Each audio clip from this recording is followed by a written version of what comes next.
Olá pessoal, tudo bem? Hoje eu vou falar sobre um tema que foi sugestão de um paciente, de um seguidor do nosso canal, que é sobre o jejum intermitente. Não se esqueçam de se inscrever no nosso canal, ativar notificações e pode mandar sugestão de tema também, que eu posso colocar esse tema para discussão aqui. Então vamos falar sobre algo que gera bastante curiosidade, polêmica, o pessoal pergunta bastante hoje em dia, que é: qual é o benefício? Quem pode, quem não pode fazer o jejum intermitente? Então, para responder isso, peguei um artigo bem recente, de dezembro de 2019, que foi publicado no New England, que é uma revista médica muito respeitada, que é um artigo de revisão. O que é isso? Um artigo de revisão, ele utilizou vários outros artigos para poder tirar essas conclusões.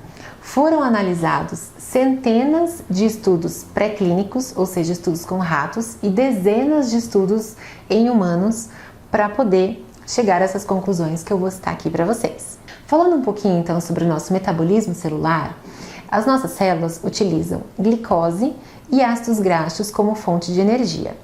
Então, no estado em que nós estamos alimentados, que nós fizemos uma refeição, as nossas células irão utilizar a glicose, e o excesso dessa glicose será armazenado no tecido adiposo em forma de triglicerídeos. Quando entramos em jejum, esses triglicerídeos são então quebrados em ácidos graxos e glicerol. No fígado, há a conversão desses ácidos graxos em corpos cetônicos, guardem esse nome, corpos cetônicos, que são então fonte de energia para as nossas células, vários tecidos, entre eles mesmo o cérebro, quando entramos em jejum. Quando estamos alimentados, então, o nível desses corpos cetônicos são bem baixos, começam a se elevar na corrente sanguínea a partir de 8 a 12 horas de jejum e atingem seu pico máximo em 24 horas de jejum. Falando um pouquinho mais, então, sobre os esquemas de jejum intermitente, nos humanos, nós utilizamos 3 esquemas de jejum intermitente. Primeiro esquema, dias alternados. Segundo esquema, o que a gente chama de 5x2. O que é isso? Dias alternados ou 5x2? Dias alternados de jejum ou 5x2, 2 dias na semana em que eu faço o jejum e os outros dias eu me alimento normalmente. Detalhe, pessoal, nos dias de jejum, tanto em dias alternados quanto no 5x2, não é que é jejum 24 horas. Nesses dias é feita uma alimentação bem restritiva, por exemplo, 500 calorias por dia. E nos dias em que não há o jejum, uma alimentação que a gente chama de ad libitum. O que é isso? De acordo com o seu apetite.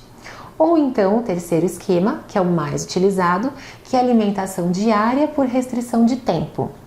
O que é isso? Nas horas que eu estou de jejum, realmente aí eu não ingiro nada que não seja água, chá ou café, obviamente sem açúcar. E nas horas do dia que eu me alimento, sejam elas 8 ou 6 horas do dia, eu vou poder comer uma alimentação então programada. Vários desses estudos mostraram que os corpos cetônicos não são somente funcionais para a fonte de energia, não servem somente para isso no nosso corpo. Eles têm também uma função importante de regular genes. Eles têm uma importante função de sinalização celular. Eles vão expressar determinados genes, aumentar a expressão de alguns genes, reduzir e mudar também as proteínas dentro da célula. Proteínas essas que são conhecidas por influenciar no envelhecimento celular. Ou seja, os corpos cetônicos têm um profundo efeito no nosso metabolismo sistêmico. Um exemplo de um gene que é ativado pelos corpos cetônicos é o gene do fator neurotrófico. Então, a dieta do jejum intermitente ou mesmo dietas cetogênicas estão muito relacionadas a uma melhora cognitiva, a melhora de doenças psiquiátricas, de memória, pela expressão desse gene do fator neurotrófico. Acredita-se que esses efeitos benéficos no metabolismo do jejum intermitente, eles são dissociados da perda de peso efetivamente. Eles têm uma melhora glicêmica, têm uma melhora de pressão, frequência cardíaca, mas independente da perda de peso. Então, esses efeitos estão realmente relacionados à presença dos corpos cetônicos na corrente sanguínea. Esse artigo cita que os nossos ancestrais, por exemplo, não faziam 3 refeições diárias mais lanches. Também não eram sedentários. E mesmo assim, eles desenvolveram áreas importantes do cérebro, como a cognição, a linguagem, comunicação, a caça, a criatividade. Então, ele relaciona isso com os benefícios também dos corpos cetônicos da alimentação daquela época. Uma refeição copiosa numa determinada situação e não ter uma informação exata de quando iria se alimentar novamente. Fato é que todos os nossos sistemas reagem ao jejum intermitente de forma a se adaptar e a superar novos desafios, a tolerar melhor esses desafios, tolerando novos desafios e também mantendo a homeostase, ou seja, o equilíbrio do nosso corpo. O jejum intermitente promove respostas adaptativas que são duradouras, não somente durante o jejum intermitente, ou seja, você causa uma regulação gênica celular que será mantida mesmo no período em que você não está no jejum. Nesses estudos pré-clínicos e clínicos, foram observadas 4 alterações dentro da célula que estão relacionadas aos efeitos benéficos que eu vou falar adiante. Então, o primeiro efeito seria uma maior expressão da nossa defesa antioxidante. A gente sabe que os antioxidantes estão relacionados ao envelhecimento, né, a melhora do envelhecimento. Reparo do nosso DNA, um controle da qualidade das proteínas que nós produzimos e também uma regulação negativa da inflamação. Ou seja, a gente sabe, eu sempre digo no consultório que quanto mais porcaria a gente come, mais açúcar, farinha branca, mais inflamado é o paciente. Então a gente produz citocinas inflamatórias, né? O jejum intermitente ajuda a reduzir essa inflamação. Como eu disse, então, nos humanos, há uma melhora da resistência insulínica, da obesidade, dos níveis pressóricos, frequência cardíaca, e esse benefício realmente parece ser maior do que o benefício somente pela ingestão diminuída de calorias. Tem vários estudos que mostram que uma dieta hipocalórica, você reduzir a sua ingesta de calorias diária ao longo da vida, vai ter uma melhor sobrevida e uma melhor saúde. O benefício mostrado nos artigos do jejum intermitente chega a ser maior do que a realização de uma dieta hipocalórica.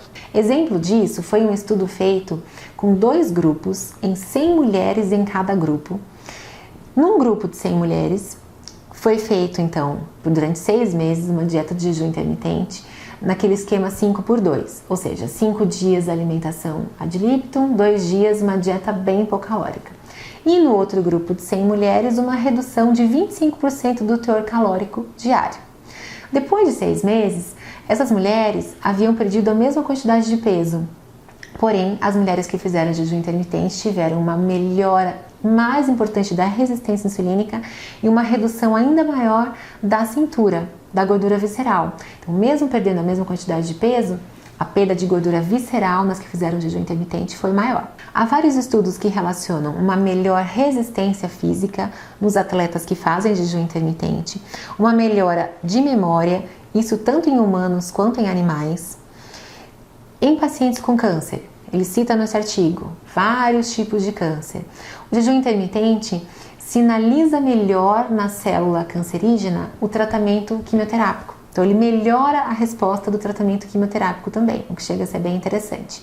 E ele cita mais alguns artigos em que pacientes tanto com asma, esclerose múltipla, têm uma melhora tanto clínica quanto uma melhora dos parâmetros laboratoriais avaliados. Na nossa cultura, esse hábito de fazer 3 refeições diárias mais os lanches está muito arraigado realmente. Então, quando um paciente resolve começar a fazer jejum intermitente, é muito provável que ele experimente fome, irritabilidade, uma redução da capacidade de concentração no trabalho nos primeiros dias, o que acaba por muitas vezes levando o paciente a desistir dessa proposta.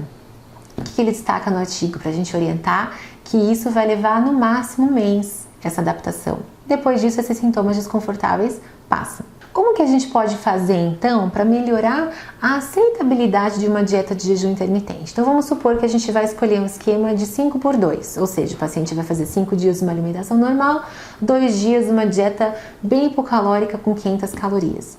Chegar nessas 500 calorias devagar.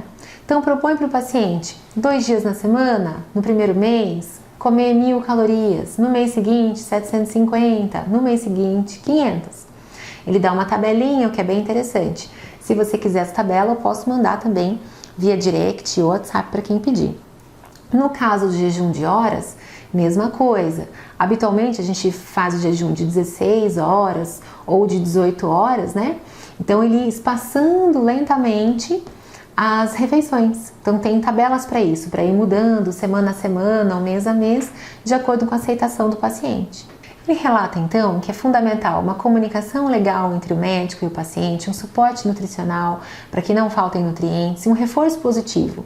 Os benefícios são grandes. Há uma certa dificuldade, mas se o paciente realmente estiver motivado, ele vai ter grandes benefícios. Lembrando que esses estudos foram feitos em jovens com sobrepeso.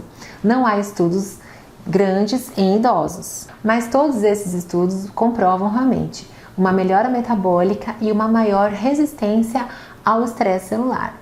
Então, se você deseja fazer jejum intermitente, tem passos para isso. Não faça sozinho, não tente você mesmo. Vou a partir de amanhã jejuar 24 horas, como já vi alguns pacientes relatando. Então, não é essa a proposta, não é por aí, tá bom? Fique ligado e até o próximo vídeo.